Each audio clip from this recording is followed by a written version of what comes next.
Everybody, it's Brian. I'm going to show you how to start your vegetable seeds indoors so you can transplant them out in the garden. So first of all, you need a couple of supplies. And first thing you need is containers to put your plants in. I like to use the peat pots, 2-inch peat pots from Walmart or wherever. And what's nice about these is you can just plant them directly in the garden. You don't have to peel off the wrapping or anything like that. Okay, next thing you're going to need is your soil. And basically what you want to do is you do want to find, depending on how many plants you want to do, a bag of this size would probably do maybe 20 or 25 plants with a pot this big. And get yourself a nice seed starting mixture.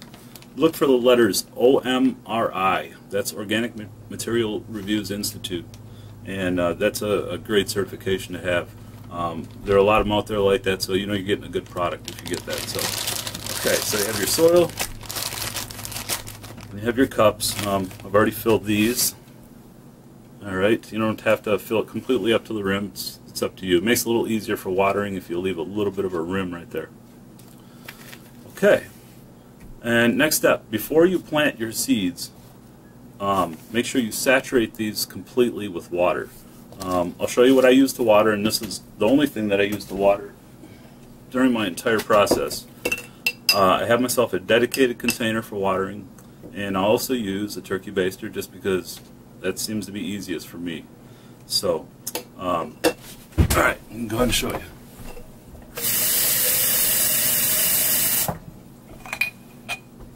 Alright, so the first step,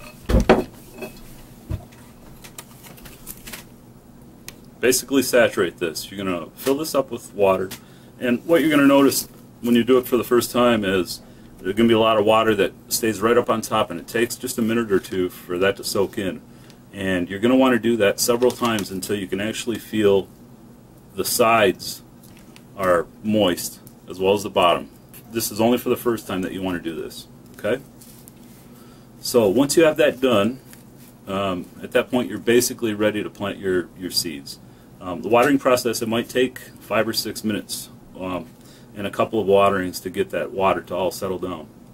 So the next thing I like to do for planting the seeds is use whatever you want. I just use a pencil and basically measure 3/4 of the way up the silver part, and basically put a hole right in the center and hold your fingers right here. When your fingers touch the soil, then you're deep enough, which is approximately 1/4 inch.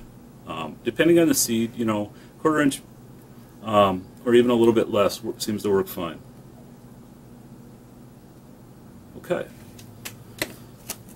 So you got your holes there. When you put your seeds in, put in 2 to 3 seeds. Chances are they will all come up depending on the vegetable. Some vegetables are harder to germinate. You won't get 100% germination on some of them. So with that being said, you drop your seeds in and basically just cover it with the rest of some soil that you have on the side, or you can get some new soil, that's fine too. Alright. Okay, so we got those covered up and we're ready to go. The next thing you're going to need is you're going to need some kind of a light source. You can grow these in a windowsill. If you have a nice sunny windowsill, it'll work just fine. I am going to briefly show you my lights. Okay, one more thing I want to show you. When you first put your seeds in and your cups are nice and soaked, basically what you want to do is take a nice sheet of saran wrap here. Alright, depending on how many plants you have, if you have 20 plants, you might have to use a couple of pieces to cover them all. And just lay them over the top. Alright, just like that. Just to tent them. If you want to put a little corner underneath the cup to hold it down, that's fine. And like I say, if you have 20 of them, get a couple of sheets. Try to make it so that you can peel it all up at one time when you go to water. That'll make it a lot easier. Lights. A couple more things that you will need for some success. One of them is a fan. I got this for maybe $7 or $8 on sale. Buy them in the wintertime, they're a little cheaper. And I usually, after about 2 or 3 weeks after the plants have developed some leaves, then I'll start to hit them with the fan a little bit just for some air circulation. Okay. Another thing that I highly recommend, The seed starting solutions, they will tell you that it has all the nutrients you need to grow the plants before you actually put them out.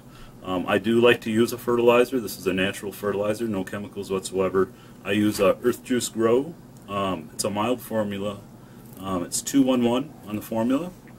And what I do is basically measuring cup off of a cough syrup bottle. I found to be easiest. And obviously read the instructions and read how much you need depending on what kind of fertilizer you have. I use 10 milliliters for 1 gallon.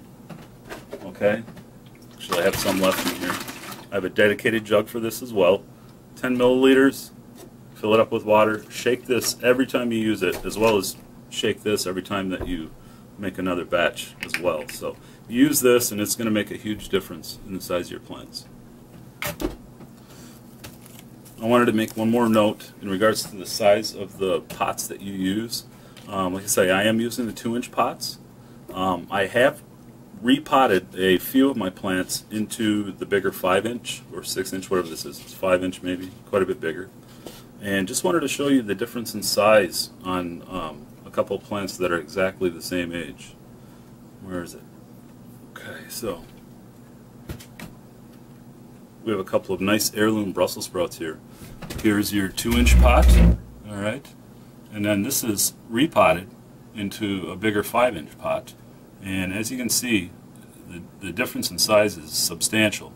I will say that this one does require a little bit more watering, but they've had the same conditions basically, other than putting this one in a bigger pot. Quite a bit less stress for the plant, more dirt.